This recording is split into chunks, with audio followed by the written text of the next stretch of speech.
শুক্রবার সকাল সকাল রক্তাক্ত হল থাইল্যান্ডের একটি স্কুল। ব্যাংককের একটি মাধ্যমিক বিদ্যালয়ে এলোপাতাড়ি গুলিতে কয়েকজন শিক্ষক ও শিক্ষার্থীর মৃত্যু হয়, যা সাম্প্রতিক বছরগুলোতে দেশটির সবচেয়ে ভয়াবহ হামলার ঘটনা।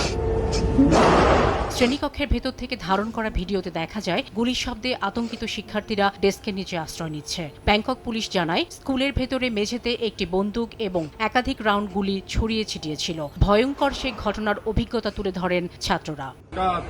আমরা ৫ নম্বর বিল্ডিং এ কিছু শব্দ শুনলাম এবং এরপর কি হলো সে সম্পর্কে আমাদের কোনো ধারণা ছিল না। প্রথমে আমি ভেবেছিলাম সেগুলো বাজি ফোটানোর শব্দ অথবা কেউ জোরে কিছুতে আঘাত করছে, কিন্তু তারপর আমরা বুঝতে পারলাম আসল ঘটনা। আমার মনে হয়নি ওটা বন্দুকের শব্দ। এরপর আমরা শৌচাগারে গেলাম, ভেবেছিলাম সব শেষ হয়ে গেছে। তখন একজন শিক্ষক চিৎকার করে বললেন, তাড়াতাড়ি দৌড়ে এদিকে আসো। ঘটনার পর স্কুল প্রাঙ্গণ থেকে কর্মী ও শিক্ষার্থীদের দ্রুত সরিয়ে নেওয়া হয়।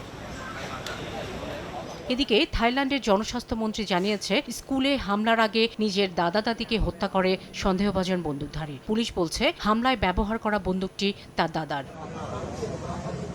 শাফিনা সুলতানা, সময় সংবাদ।